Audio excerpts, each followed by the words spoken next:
ये आज का जो आपका क्लास है ये यूपीएसआई और डिफेंस और लॉ से संबंधित जितने भी प्रतियोगी परीक्षा होते हैं उन सब से संबंधित क्वेश्चंस इसमें देखने को आपको मिलेगा।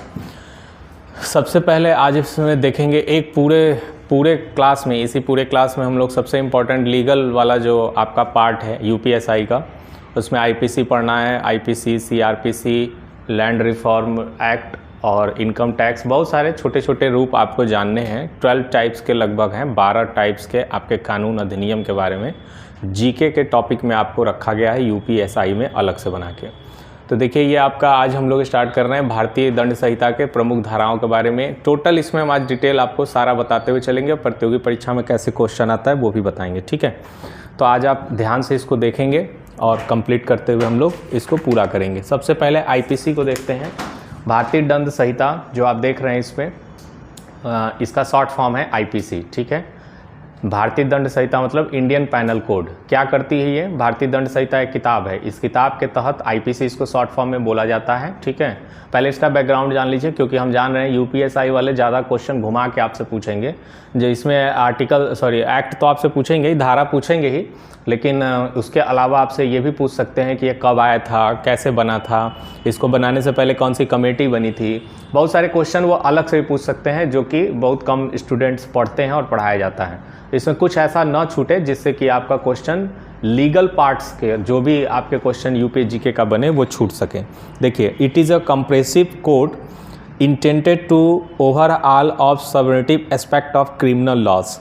The code was drafted on the recommendation of first law commission बना था, उसके द्वारा इसको ड्राफ्ट किया गया था। याद रखिएगा आईपीसी को, ठीक है। ब्रिटिश जब हमारे यहाँ किंगडम था, ब्रिटिश साम्राज्य था तभी, तो उसमें आप यही आपको याद रखना है कि ये सबसे पहला जो लॉ कमीशन बना था उसके द्वारा 1834 में लॉ कमीशन बना था। पहला लॉ कमीशन जो है 1834 में बना था। किसके चार्टर के अंतर्गत? तो 1833 के अंतर्गत। आप जब पढ़ेंगे ब्रिटिश चार्टर तो आप 1773 से स्टार्ट करते हैं भारतीय संविधान में, मैंने पढ़ाया है उसको। भारतीय संविधान में रेगुलेटिंग एक्ट से स्टार्ट होगा, उसके बाद 81 में जाएंगे, 1781 पढ़े होंगे, 1784 पिट्स इंडिया एक्ट पढ़े होंगे, फिर उसके बाद 1813 का चार्टर, फिर 1833 का। तो 1833 के चार्टर के अधीन एक 1834 में फर्स्ट लॉ को बनाया गया था, first law commission of India बनाया गया था, जो 1834 में under the charter act of 1833, ठीक है। कौन इसके चेयरपर्सन थे उस समय? तो थॉमस बेविंगटन मैक्यूले, नाम आपको लिखना है तो लिख लीजिए, थॉमस बेविंगटन मैक्यूले। 1834 में ये लॉ कमीशन बनी थी, इसके अध्यक्ष थे Thomas Babington Macaulay, Thomas THOMAS और बेविंगटन BABINGTON,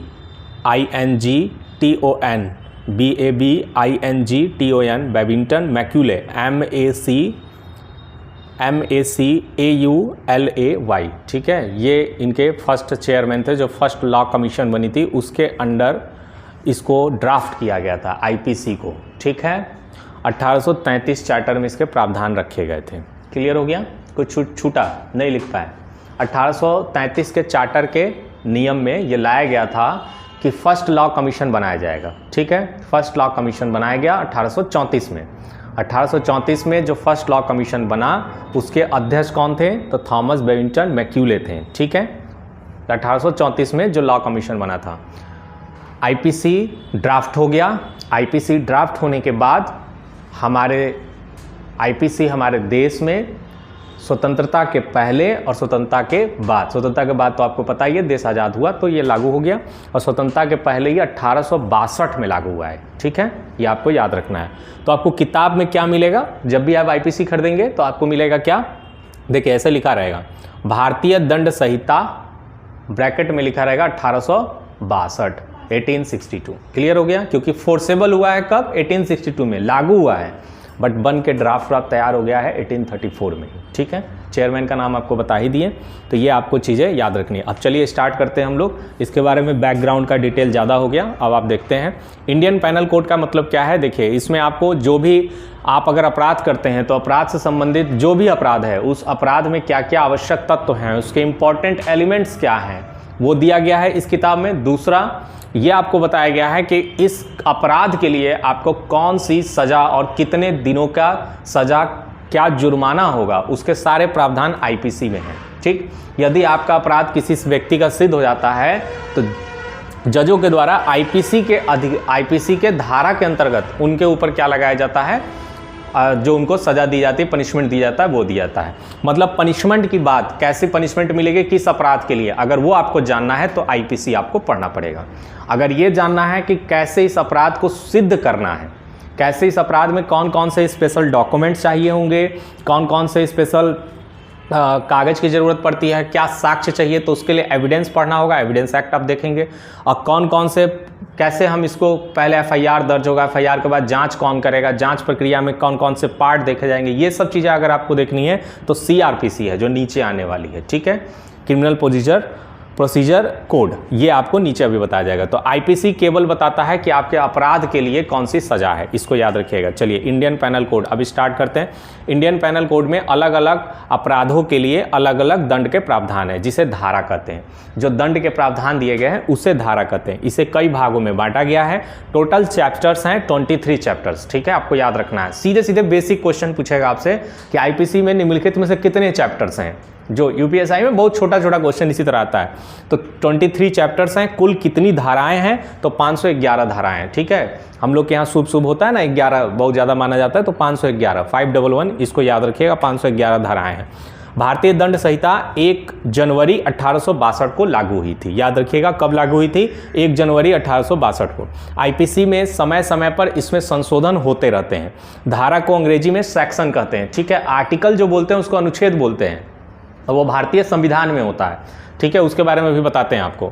और जो धारा होता है उसको इंग्लिश में बोलते हैं सेक्शन। तो एफआईआर जब दर्ज होता है किसी के नाम पे, तो सेक्शन के आप जाते हैं, पता करते हैं कौन कौन सी धारा लगी, मतलब कौन कौन सा सेक्शन लगा है, कौन कौन से अपराध के लिए लगा है। यहाँ पर हम इंडियन पैनल कोड के इंपॉर्टेंट सेक्शन को हिंदी में जानने की कोशिश करेंगे। ये तो हम ही लिखे हैं, बता रहे हैं आपको। चलिए, आईपीसी और सीआरपीसी में क्या अंतर है, difference between IPC and CrPC. IPC का फुल फॉर्म होता है इंडियन पैनल कोड, भारतीय दंड संहिता। भारत में किसी भी व्यक्ति के द्वारा अपराध करने पर जो पुलिस किस तरह से मतलब किस तरह से वो जानकारी लेती है और क्या करती है, उसके बारे में यहाँ पे मिसप्रिंट है। पूरी जानकारी इंडियन पैनल कोड में वर्णन किया गया है। सीआरपीसी फुल फॉर्म होता है क्रिमिनल प्रोसीजर कोड। ठीक है, क्रिमिनल प्रोसीजर कोड। कैसे उसको प्रोसीजर में लाएंगे, प्रक्रिया क्या करेंगे, उसको दोषी सिद्ध करने के लिए कौन कौन से काम किए जाएंगे, कौन कौन सी कार्रवाई की जाएगी, पूरा डिटेल आपको सीआरपीसी में मिलेगा। बट हो जाता है सिद्ध, अब हो गया, उसके ऊपर अपराध सिद्ध हो गया, तो इस प्रकार के अपराध के लिए क्या सजा है वो आईपीसी में आपको मिलेगा। क्लियर है दोनों चीज। चलिए, क्रिमिनल प्रोसीजर कोड, इसको बोलते हैं दंड प्रक्रिया संहिता। ठीक है, संहिता का मतलब होता है कोड, इंग्लिश में बोलते हैं कोड। और संहिता का मतलब एक ग्रंथ टाइप की, एक किताब टाइप की, जिसमें सारी चीजें लिखी गई हैं, ऐसे समझ लीजिए। कोड द्वारा जो अपराधी होता है आधार पर किस तरह से दंड की सजा सुनाई देती है, ये चीज़ें सीआरपीसी में वर्णन किया गया है। इसको अगर आप आसान भाषा में समझाएं तो पुलिस किस तरह से अपराधी को लाती है, उसका क्या करती है, कैसे उसको अरेस्ट करती है, वो सारा प्रोसेस यहाँ पे है। उसका वर्णन आईपीसी में है। और अदालत कोर्ट द्वारा अपराधी को सजा कैसे सुनाई जाती है, क्या इसका प्रोसीजर होता है, वो सीआरपीसी में है। ठीक है, धारा और अनुच्छेद में बहुत सारे स्टूडेंटों को अंतर नहीं समझ में आता है, बहुत प्रॉब्लम रहती है, ये आप समझ लीजिए। सेक्शन और आर्टिकल में क्या है, सबसे पहले तो संविधान में आर्टिकल है, ये आप याद रखिएगा। संविधान में धारा नहीं, ठीक, आर्टिकल है। दूसरा, अनुच्छेद का प्रयोग सिर्फ संविधान के लिए किया जाता है, जबकि धारा का प्रयोग अधिनियम द्वारा बनाए गए कानूनों के लिए किया जाता है। क्लियर हो गया बात। संविधान के अंतर्गत हम नियम और कानून और अधिनियम बनाते हैं। ठीक है, कौन सा कानून कैसे बनेगा उसकी पूरी डिटेल्स हमारे संविधान में दी गई है। और संविधान के अंतर्गत जो हम अधिनियम और कानून बनाते हैं उसमें हम क्या करते हैं, अनुच्छेद न लिख के धारा या सेक्शन का प्रयोग करते हैं, इसको याद रखिएगा। ठीक, क्योंकि जो सबसे बड़ी किताब है वो संविधान है, और संविधान के अंतर्गत हम नियम बनाएंगे। ऐसा नियम हम नहीं बना सकते जो संविधान में वर्णित मनाही की गई है या उसको रोका गया है, ऐसा कोई नियम हम नहीं बना सकते हैं। ठीक है, इसके लिए हमें संविधान के प्रावधान को देखना पड़ता है। तो आप याद रखिएगा, संविधान में जो भी नियम है, जो भी नियम कानून, जो लिखी गई चीज़ें, उसको संविधान में अनुच्छेद बोला जाता है। और जो नियम कानून लिखा गया बाकी कानूनों में है, बाकी अधिनियमों में है, उसे धारा बोला जाता है। ठीक है, अनुच्छेद का मतलब कहीं आए तो समझ जाना संविधान की बात है, और धारा का मतलब आए तो बहुत सारी तुम्हारी 25-30 टाइप्स की लॉ है उसके किसी भी लॉ का एक पार्ट हो सकता है। तो अनुच्छेद वे नियम है जिसको मिलकर हमें संविधान का निर्माण हुआ है, जबकि धारा वो नियम है जिससे मिलकर भारतीय दंड संहिता इंडियन पैनल कोड का निर्माण हुआ है। क्लियर है यहाँ तक? अनुच्छेद देश का सबसे बड़ा कानून होता है, जबकि धारा देश का द्वितीयक कानून होता है, सेकेंडरी लॉ होता है, इसको याद रखिएगा, ठीक है। ये कंपलसरी और सबसे बड़ा लार्जेस्ट लॉ मतलब आप कह सकते हैं संविधान है। संविधान के अंतर्गत ही सारे कानून बनाए जाते हैं। आई होप अब समझ में आ रहा है आप लोग को कि ज़्यादा ऊपर से जा रहा है। मतलब संविधान जब तक आपका नहीं कहेगा ऐसा कानून आप नहीं बना सकते हैं, ठीक है। अपने मर्जी से आप कानून नहीं बना सकते। यानी सबसे बड़ा आपके देश में क्या हुआ? संविधान कानून के रूप में आपको कुछ भी फेरबदल करना है तो। भारतीय दंड संहिता के प्रमुख धारा, important section of panel code, आपको यही इंपॉर्टेंट है, इससे क्वेश्चन आपको डायरेक्ट देखने को मिलेगा। यूपीएसआई वाले तो एकदम तैयार रहिए, आपको जरूर इससे प्रश्न मिलेगा और अच्छा खासा प्रश्न मिलेगा, जिससे आप बाहर और अंदर होंगे। वर्दी मिल भी सकती है और वर्दी से दूर भी हो जाएंगे, ठीक है। धारा 120 सबसे पहला है 120, अपराधी षड्यंत्र करने पर दंड। जब 2 या 2 से अधिक व्यक्ति द्वारा किए गए षड्यंत्र या साजिश करने पर भारतीय दंड संहिता की धारा 120, 120 क, 120 ख उपबंधित है। याद रखिएगा 120, 120 क और ख दोनों उपबंधित है। किसे? षड्यंत्र करने पर। आप साजिश करिए किसी के खिलाफ, जैसे बहुत बच्चे मेरे खिलाफ साजिश करते हैं, वैसे ही इसमें 2 या उससे अधिक वर्ष के लिए सजा का प्रावधान है। यानी कितने साल रहेंगे? 2 या उससे अधिक भी हो सकते हैं, ठीक है। ये जो अधिक जोड़ा रहता है, हम पहले ही बता दे रहे हैं, अधिक या साथ में जुर्माना, इस सब का मतलब समझ लीजिए कि शुरुआत में जब जजों का मस्तिष्क आपके ऊपर लचीला होता है तो हो सकता है आपको सजा देके या जुर्माना लगा के दोनों में से एक चीज़ करके छोड़ दें। अगर आपने कुछ बदतमीजी कर दी, उनका माथा खराब, तो उनके पास ज़्यादा से ज़्यादा ये अधिकार है कि दोनों लगा सकें आपके ऊपर, ठीक है। तो इन फ्यूचर कभी कुछ गलती हो जाए तो एकदम इज्जत के साथ कटहरे में खड़े रहिएगा। चलिए आइए देखिए धारा 141, विधि के विरुद्ध जमाव करना। जहां मना किया गया हो यहाँ पर आपको खड़ा नहीं होना है, जमा नहीं होना है, अपने रास्ते से चलते हुए जाना है, एक जगह खड़े होकर मीटिंग नहीं करना है, उसे विधि विरुद्ध जमाव कहा जा रहा है, ठीक है। 5 या 5 से अधिक व्यक्तियों का जनसमूह विधि विरुद्ध जनसमूह कहा जाता है जब 141 धारा लगी होगी, ठीक है। याद रखिएगा 144 और 141 दोनों भाई बहन हैं। 144 की धारा लगी, सुनते हैं ना, तो वही 141 144 लगभग समान है। आप देखेंगे तो इसमें यही मिलेगा, ठीक है। ये कब लगाई जाता है? जब जहाँ पे कोई ऐसा कोई शांति भंग हो चुका हो, कुछ ऐसा मतलब माहौल हो जिससे कि दंगा होने के या लड़ाई झगड़े होने के चांसेस होते हैं, तो कुछ समय के लिए पुलिस प्रशासन के द्वारा वहाँ पर ये धारा लगा दी जाती है कि लोग खड़े होकर विचार विमर्श ना करें कि फलनवा को ये उठा लेना है, उसको मारना है, उसको पीटना है, ये सब चीज़ें ना करें, ठीक है। आईपीसी की धारा 159, जब 2 या 2 से अधिक व्यक्ति किसी स्थान पर दंगा करते हैं, 2 या 2 से अधिक व्यक्ति अगर किसी स्थान पर दंगा कर रहे हैं, मार पीट रहे हैं, तोड़ फोड़ कर रहे हैं, उसे आईपीसी की धारा 159 लगाई जाता है, ठीक है। 161 सबसे अच्छा, इसी का प्रयोग किया जाता है आपके देश में सबसे ज़्यादा, ठीक है। बड़ा इंपॉर्टेंट है ये वाला, ठीक है, ये वाला याद रखिएगा। धारा 161 जो है आपका, धारा 161 सभी लोग आपके देश में इसका प्रयोग करते हैं, इसमें कुछ होता नहीं है लेकिन होने के चांसेस पूरे हैं। 161 में रिश्वत लेना और देना, ठीक है, ये परमो धर्म जाना जाता है आपके देश में, इसको ध्यान से समझ लीजिए। यानी 161 के अंतर्गत वो अरेस्ट हो सकते हैं, लेकिन ऐसा कुछ होता नहीं है। आप चाहें तो आप यूपीएसआई में आप जा रहे हैं तो एसआई बनेंगे तो आप इसको रोकिएगा, ठीक है। चुनाव में घूस लेना या देना, 171 मात्र 2 पॉइंट आप आगे बढ़ जाइए, 10 पॉइंट आगे बढ़ जाइए। 161 में आम आदमी का रिश्वत लेना और 171 में चुनाव में घूस लेना या देना, ठीक है। 186 किसी व्यक्ति द्वारा सरकारी काम में बाधा पहुंचाना, ये बड़ा इंपॉर्टेंट सेक्शन है। अगर आप किसी भी प्रकार से थाने कचहरी में किसी सरकारी ऑफिस में चले गए और थोड़ा सा अपनी बात विचार को तर्क वितर्क कर रहे हैं तो वो आपके ऊपर ये ये एक्ट लगा देते हैं, आपके ऊपर ये सेक्शन लगा देते हैं। 186 क्या लगा देता है कि हम काम कर रहे थे, बीच में आके क्या किया, डिस्टर्ब किया, मतलब सरकारी काम में बाधा, ठीक है। भले वो कुछ कर ना रहे हो, आपसे बदतमीजी करूँ अलग बात है। तो ये बहुत नॉर्मल है, ये बहुत लोगों पे लगता रहता है, ठीक है। और ज़्यादा परेशान होने की भी जरूरत नहीं है, हमारे इस आदमी रहे तो कोई ज़्यादा परेशानी की जरूरत नहीं है। भारतीय दंड संहिता की धारा 146 उपद्रव करना, उत्पात मचाना, ठीक है। भारतीय दंड संहिता 159 दंगा करना, ये आपने ऊपर पढ़ाई। 201 सबूत मिटाना, अगर कोई एविडेंस है उस एविडेंस को आप मिटा देते हैं, अपने आप को न पकड़ में आए इसके लिए, तो ये भी आपके ऊपर अलग से आर्टिकल अलग से सेक्शन लगाया जाता है। 201 सबूत मिटाना, ठीक है। 302 सबसे इंपॉर्टेंट है और सबसे पावरफुल धारा है, इसको अगर बंदा करके जाता है तो पुलिस वाले भी थोड़ा सोचते हैं कि हाँ बंदा बड़ा अच्छा काम करके आया है। धारा 302 हत्या या कत्ल का दंड, ठीक है। 255 सरकारी स्टाम्प का कूटकरण, मतलब जो सरकारी स्टाम्प होते हैं, आप देखें रजिस्ट्री के समय जो सरकारी स्टाम्प लगते हैं उसमें कुछ इधर उधर फेरबदल करना 255 के अंतर्गत। ठीक है, ये सब इंपॉर्टेंट है। अगर आपको फंसाना होगा यूपीएसआई के पेपर में तो ये सब प्रश्न आपसे ज़्यादा पूछे जाएंगे। 255 हो गया, 264 भी आपसे पूछा जा सकता है। गलत तौल के बांटों का प्रयोग की सज़ा, मतलब गलत तौल आपको दिया गया हो, ठीक है, उसमें आपको 264 लगता है। 267 दवा या औषधि मिलावट करने की सज़ा। ठीक है, ड्रग्स में अगर आप नकली दवा हुआ बेच रहे हैं, उस कुछ मिलावट कर रहे हैं या उसका स्टिकर एक्सपायरी डेट हटा के, ठीक है, नया वाला स्टिकर लगा दे रहे हैं, तो ये सब चीज़ें 267 में आती हैं। 292 किसी व्यक्ति द्वारा समाज में अश्लीलता फैलाने पर आईपीसी सेक्शन 292 लगता है। ठीक है, समाज में किसी व्यक्ति के द्वारा अगर अश्लीलता फैलाया जा रहा है या किसी प्रकार का कोई पोस्टर उस्टर ऐसा चिपकाया जा रहा है जिससे समाज में अश्लीलता फैले, तो 292।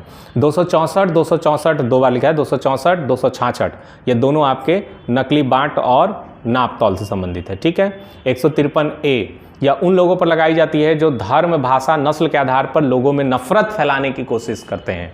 ये बड़ा आजकल ट्रेंड में है ये सेक्शन। ठीक है, बड़ा इसका काम लिया जा रहा है, बहुत दिन से ही बैग में पड़ा हुआ था, इसको आजकल बहुत ज़्यादा काम लिया जा रहा है। मतलब अगर आप बात बोल रहे हैं किसी को और किसी व्यक्ति के धर्म पर या उसके भाषा पर या उसकी जाति पर या उसके नस्ल पर, वो पुरुष है महिला है, इस आधार पर अगर आप उस पर कोई कमेंट ऐसा कर दिए जिससे कि उसके एक विशेष फॉलो करने वाला जो वर्ग है उसके अंदर आपके प्रति नफरत आ गया और कुछ गलत काम आपके प्रति करें तो 153 उसके ऊपर लगाया जाता है। ठीक है, भारतीय दंड संहिता की धारा 302 आपको पता ही है, यह मैंने आपको बता दिया।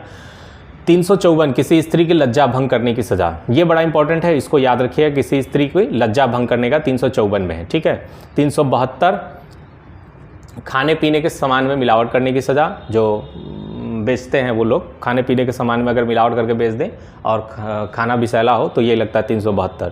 279 सड़क पर उतावलेपन से वाहन चलाना है, बड़ा इंटरेस्टिंग है, इस कभी जल्दी लगता नहीं है। ठीक है, लगा सकते हैं लेकिन लोग लगाते नहीं, क्योंकि सड़क पर उतावलेपन से वाहन चलाना देखेंगे आप, बहुत अच्छे स्मार्ट लड़के जो होते हैं, हैंडसम लड़के जो होते हैं, वो सब देखेंगे आप क्या करते हैं, गाड़ी बड़ी अच्छे से पिकअप में चलाते हैं। ठीक है, 60-70 नॉर्मल स्पीड रहता है उनकी, 279 उन पर लग सकता है लेकिन लगाया नहीं जाता है। ठीक है, 292 अश्लील पुस्तकों को बेचना 292 के द्वारा ही है, जो आपने अभी देखा अश्लीलता फैलाना समाज में, उसी के अंतर्गत ये भी है, अश्लील पुस्तकों को बेचना।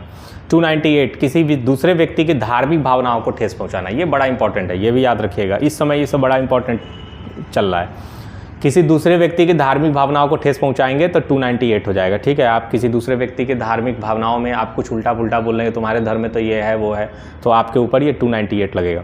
306 आत्महत्या करना या उकसाना। ठीक है, सुसाइड भी एक क्या है, अपराध है, पता है कि नहीं, अगर बच गए तब वो तो सुसाइड का कभी दिमाग में कोई खोपड़ी मत लाइएगा, पहले बता दे रहे हैं। 306 में आत्महत्या करना या उकसाना। ठीक है, हम एक ऐसा मतलब एक क्लाइंट को जानते हैं जो पति से झगड़ा हो गया और टेरिस पे जाके कूद गई, लेकिन जब कूदी तो अपने बच्चे को लेकर साथ में कूदी, और जब बच्चे को साथ में लेकर कूदी तो खुद तो बच गई, बच्चा मर गया। अब हमें बताओ उसके ऊपर क्या लगेगा, सुसाइड लगेगा या मर्डर लगेगा? बच्चे को लेकर कूदी है, दोनों लगा। जब उसने कहा क्या कि हमने आत्महत्या किया तो 306 लगा। ठीक, बच्चा तो मर गया, बच्चे ने तो कहा नहीं कि हमें आत्महत्या किया, हमने आत्महत्या करने की कोशिश की, तो ये माना गया कि उसने क्या किया, बच्चे का हाथ पकड़ के उसने हत्या किया उसका। आजीवन कारावास, पति बाहर फ्री फंड में घूम रहा है, मस्त है। ठीक है, आइए देखिए, भारतीय दंड संहिता धारा 304 क दहेज हत्या, 304 क, 302 हत्या और 304 का दहेज हत्या। दहेज एक उद्देश्य हो गया, दहेज के उद्देश्य के लिए अगर किसी की हत्या हो गई तो दहेज हत्या। ठीक है, 304 का याद रखिएगा, ये इससे बच के रहना है। ठीक है, बड़ा खतरनाक है ये।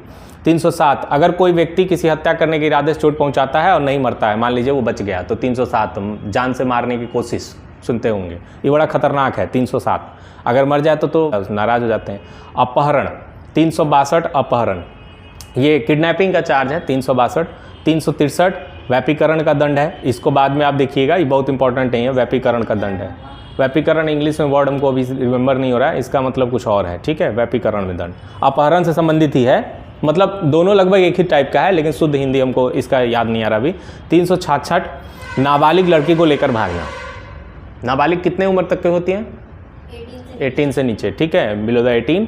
366 लगे नाबालिग लड़की को लेकर भागना। ठीक है, भले लड़की याद रखिए, अपने से भागिए उससे मतलब नहीं है, उसका एज अगर 18 है आप पे लगेगा सेक्शन, याद रखिएगा। भले वो बार बार चिल्ला के है कि हम अपने मर्जी से भागे, हमको भागना था, पीटी उषा बनना था, लेकिन नहीं माना जाएगा, आपको ही अरेस्ट किया जाएगा। 376 बलात्कार के लिए दंड है, ये आपको पता है। रेप जो जघन्य अपराध है इसमें जमानत नहीं होती। 376 बलात्कार के लिए। 379 संपत्ति की चोरी करना, किसी के संपत्ति में चोरी करते हैं तो। 392 लूट करने की सजा है, ठीक है। संपत्ति की चोरी करना, लूट करना, डकैती करना, देख रहे हैं एक ही जगह है तीनों। 379, 392 और 395 देख रहे हैं। अब देखिए इसमें एक बात समझ लीजिए, संपत्ति की चोरी करना, बिना मर्जी के किसी घर में घुस के उसको बिना बताए कोई सामान उठा ले आए, चोरी होगा। हाँ, लूट करना, उसको बता दिए, पकड़ लिया ज़बरदस्ती, ठीक है, फोर्सेबल रूप से उसके मर्जी के बिना उसके सामान को उठा ले आए, लूट होगा। लूट में 2 व्यक्ति, डकैती में 5 या 5 से अधिक व्यक्ति, दोनों का एक ही तरह का डिफिनीशन है। इसमें भी उसके मर्जी के बिना फोर्सेबल रूप से, डकैती में भी, ठीक है। डकैती के दौरान हत्या हो गया तो लग जाएगा 396, एक आर्टिकल बढ़ जा रहा है एक आदमी के जाने के बाद, ठीक। 365 जब भी कोई किसी व्यक्ति का अपहरण या किडनैप करता है तो आईपीसी की धारा 365 होता है। इसमें 7 साल कारावास और आर्थिक दंड दोनों दिया जाता है। किडनैपिंग है, फिर से आ गया, ठीक है। 412 छीना झपटी करना, समझ रहे हैं, छीना झपटी, जैसे किसी का मोबाइल बात करते हैं, हाँ जा रहा है अब छीन लिया, अब तो छीना झपटी हो गया 412, ठीक है। अगर 412 लगा तो छीना झपटी में। 378 जब कोई व्यक्ति किसी का चल संपत्ति की चोरी करता है, जो उसके ऊपर आईपीसी के सेक्शन 378 लागू होता है, ठीक है। चल संपत्ति, अचल संपत्ति समझते हैं, जमीन जायदाद अचल संपत्ति हो गई, चल संपत्ति पैसा हो गया जो चल सकता है आपके साथ, चल संपत्ति हो गया, ठीक है। 310 ठगी करना, ठीक है। 312 जो किसी स्त्री का गर्भपात करवाता आईपीसी सेक्शन, ये सीधे सीधे स्वास्थ्य से जुड़ा हुआ है और स्वास्थ्य वाले हॉस्पिटल वाले इसके तहत मुकदमा करते हैं अगर ऐसा कुछ होता है तो, ठीक है। स्त्री गर्भपात करना और जिसमें 1 या अधिक वर्ष का कारावास है, आर्थिक दंड दिया जा सकता है। इस कुछ ऐसे सेक्शन हैं जिसमें मेरे अनुसार, मेरा ये व्यक्तिगत राय है, हाँ जी, नहीं करवा सकती है, जो भी किसी स्त्री का गर्भपात कराता है हो सकता है, नहीं उसके बिना मंजूरी के होगा, बिना बताए होगा, फोर्सेबल होगा, ज़बरदस्ती होगा, तब यह आर्टिकल लगेगा, ये धारा लगेगी, नहीं तब नहीं लगेगा, ठीक। एक इसमें 2-3 सब पॉइंट है।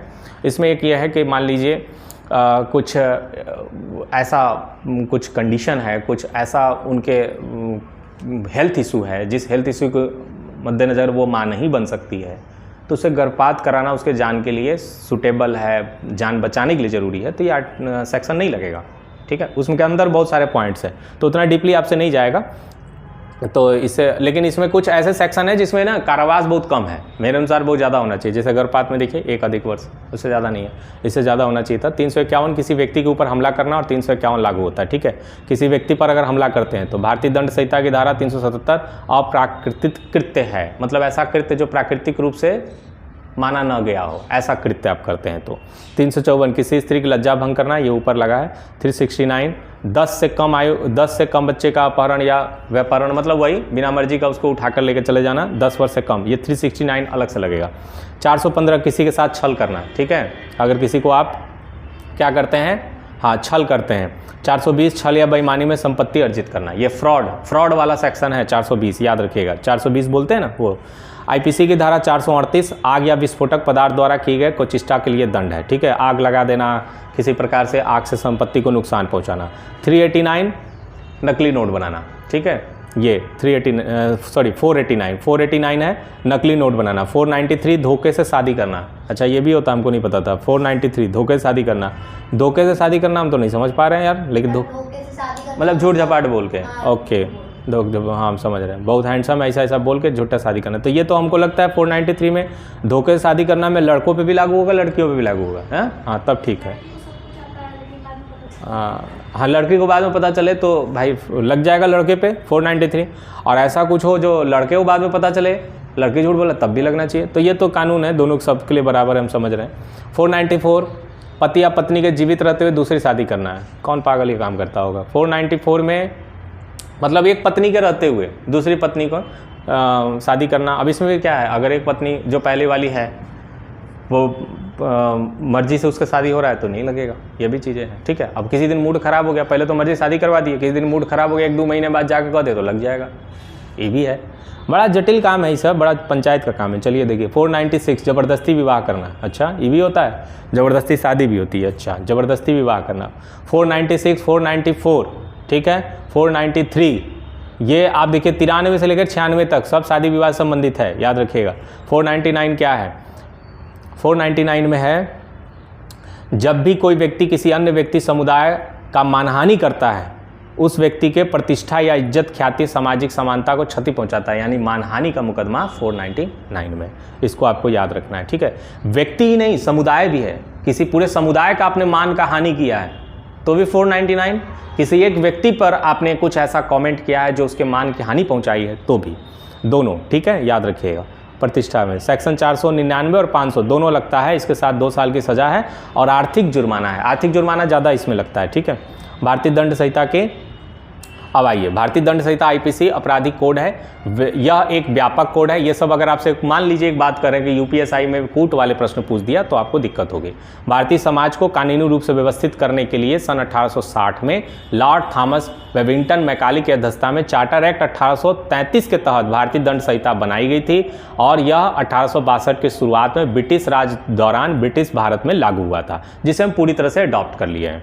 भारतीय दंड संहिता आईपीसी भारत के मुख्य आपराधिक कोड है। इस संहिता में भारतीय संविधान के विभिन्न आपराधिक धाराओं और उनकी सजा का उल्लेख किया गया है, ठीक है। भारतीय दंड संहिता भारत के अंदर जम्मू कश्मीर, ये अब नहीं है, ठीक है, पहले का ये हमारे पास रिकॉर्ड था, इसको आप हटा दीजिएगा, ये चीज़ें नहीं है।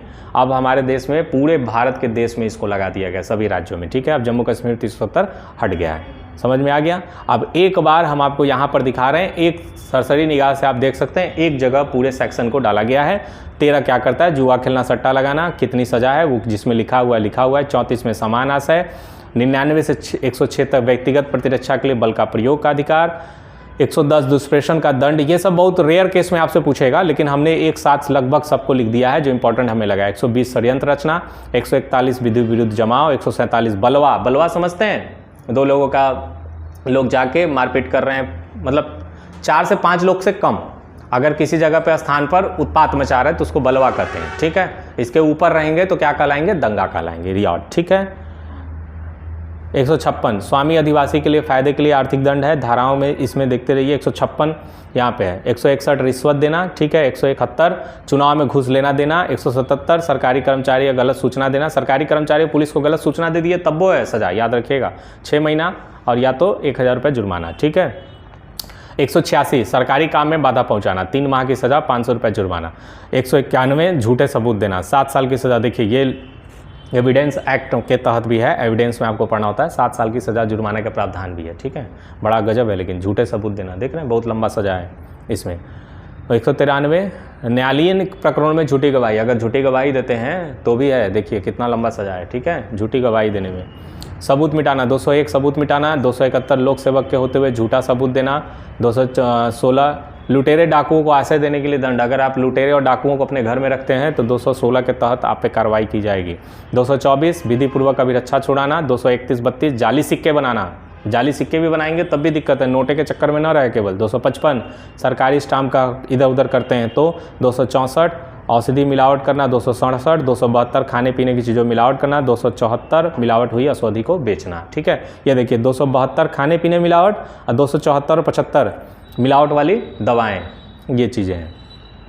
एक जगह पूरे को हम लिख दिए हैं, इसको चाहें तो आप स्क्रीनशॉट लेके अच्छे से कर सकते हैं। 279 सड़क पर उतावलेपन से वाहन को चलाना, ठीक है। 299 मतलब ये पूरा सदर समझ लीजिए, धूम 3 धूम 2 ये बनेंगे तो दिक्कत हो जाएगी। 292 अश्लील पुस्तकों बेचना। 294 किसी धार्मिक स्थान पर अपमान करना, ठीक है। 297 कब्रिस्तान आदि का अतिचार करना, मतलब कब्रिस्तान में आप क्या कर रहे हैं, कब्रिस्तान के अगल बगल की ज़मीन को इधर उधर कर रहे हैं तो ये 297। 298 किसी दूसरे इंसान की धार्मिक भावनाओं को ठेस पहुँचाना। 302 हत्या, ठीक है, मर्डर। उसके बाद 306 आत्महत्या के लिए दुष्प्रेषण। 309 आत्महत्या करने की चेष्टा करना।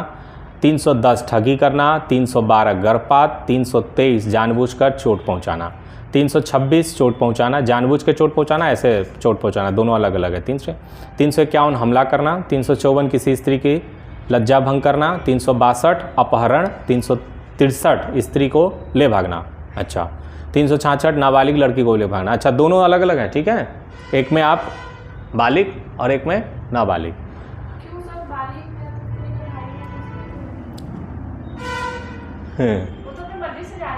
नहीं, यहाँ लिखा हुआ है किसी स्त्री को ले भागना, मतलब बिना मर्जी का, ऐसा माना जा रहा है। बिना मर्जी का तो कोई स्त्री भागेगी नहीं ऐसा नहीं है, कुछ जैसे एक तरह से कह सकते हैं ना, फुसला कर, कुछ बता कर। अब मान लीजिए इसमें ज़्यादातर जान तो क्या आता है 363 में, इसमें ज़्यादातर आता है किसी के पत्नी को लेकर भाग जाना, सीधे सीधे, ठीक है। इसमें वही वाला आता है, जैसे पति जाके कंप्लेन करता है कि मेरी पत्नी को लेकर भाग गया, तो वो यही आर्टिकल, यही सेक्शन लगता है, ठीक है, 363। हाँ हम समझ रहे हैं, तुम लोग बड़ा डिटेल जानना चाह रहे हो, चलो आगे देखो, हम समझ रहे हैं, इसलिए हम लॉ वाला क्लास नहीं ले रहे, तुमको सेक्शन बता रहे केवल।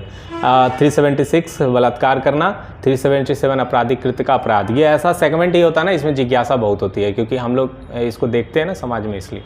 379 चोरी संपत्ति करना, 392 लूट, 395 डकैती, 396 डकैती के दौरान हत्या, ठीक है। 406 विश्वास का आपराधिक हनन, मतलब कोई व्यक्ति आप पे विश्वास कर रहा था, उसका आपने क्या किया, आपराधिक हनन किया, झूठ झपाट बोल के अपराध किया उसके साथ। 415 छल करना, 417 दंगा करना, 420 छल या बेईमानी, आप समझ ही रहे, फ्रॉड वाला ये है। 445 गिरी भेदन, मतलब ट्रेस पास, इसको याद रखिए, ये बड़ा इंपॉर्टेंट है, ट्रेस पास, किसी के घर में ज़बरदस्ती घुस जाना उसकी मर्जी के बिना, ठीक। 446 रात में नकबजनी करना, मतलब कि नहीं ऐसा नहीं है, मतलब नकाब उकाब पहन के आप किसी घर में घुस गए। 426 किसी से शरारत करना, 426 ये तो आप नॉर्मली किसी पे लगा सकते हैं, ठीक है, 426 की शरारत करना। 463 कूट रचना और जालसाजी, 470 का झूठ हिसाब करना, मतलब झूठा हिसाब करना, कोई फ्रॉड वाला वो करना, ये सब आपका फ्रॉड से संबंधित है, ठीक है। 493 धोखे शादी करना, ये बड़ा आर्टिकल हमको बड़ा सेक्शन बड़ा पसंद आ रहा है। 494 पति पत्नी जीवित रहते हुए दूसरी शादी करना। 495 494 ये दोनों देखिए क्या है, शादी संबंधित है। 493 से लेकर 496 तक, जहाँ तक हमको लग रहा है, हाँ 496 तक, ठीक है। ये टोटल आप हमें जहाँ तक लग रहा है इंपॉर्टेंट सेक्शन है। ये देखिए 511 आजीवन कारावास से दंडनीय अपराधों को करने के प्रयत्न के लिए दंड, ठीक है। जो आजीवन कारावास से के लायक दंडनीय अपराध हैं, उसको अगर आप अपराध करते हैं, वैसा अपराध करते हैं, तो 511 अलग से लगेगा।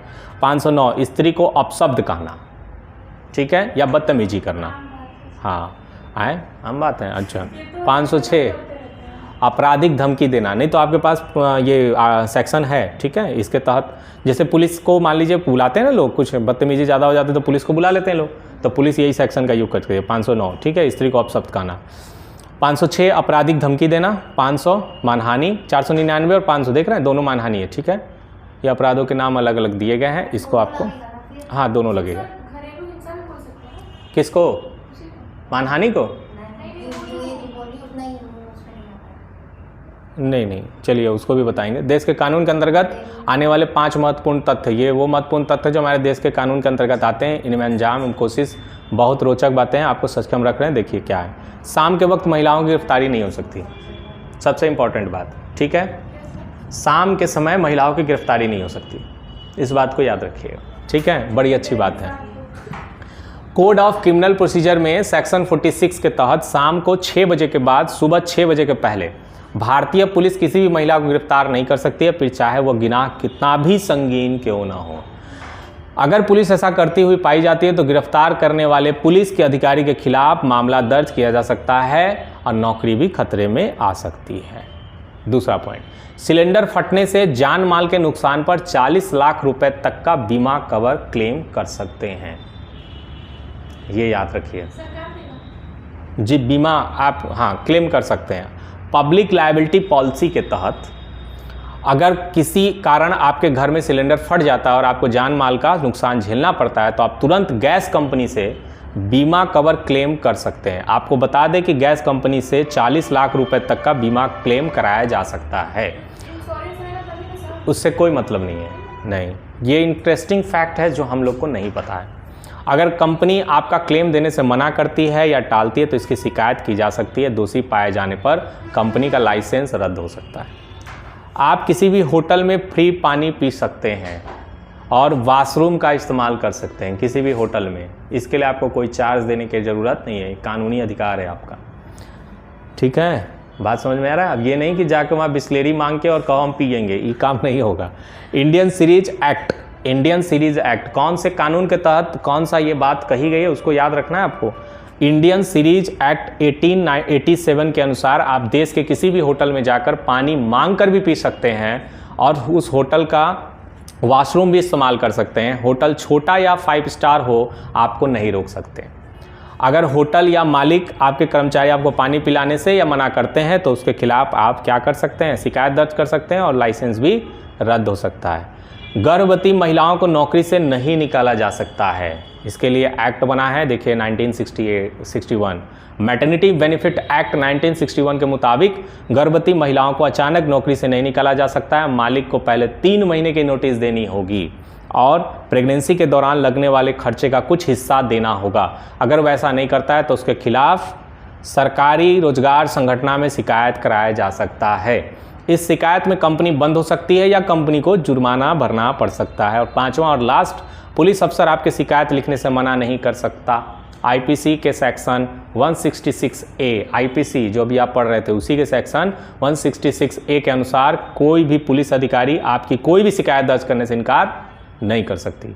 अगर वह ऐसा करता है तो उसके खिलाफ वरिष्ठ पुलिस दफ्तर में शिकायत दर्ज कराई जा सकती है। अगर वो पुलिस अफसर दोषी पाया जाता है तो उसे कम से कम 6 महीने से लेकर 1 साल की सज़ा हो सकती है या उसे अपनी नौकरी भी गंवानी पड़ सकती है। ये टोटल आपका सेगमेंट था आईपीसी से संबंधित, जो यूपीएसआई, कांस्टेबल, इन सब प्रतियोगी परीक्षाओं में और जितने भी लॉ से संबंधित प्रतियोगी परीक्षाएं होती हैं उनमें आपके पूछने के लिए ये जाना जाता है। इसको आप क्या करेंगे, बंद कर दीजिए। इसको आप सही से रिवाइज कर लीजिए, अच्छे से मेमोराइज कर लीजिए और इससे संबंधित 100% सारे क्वेश्चन आपको मिल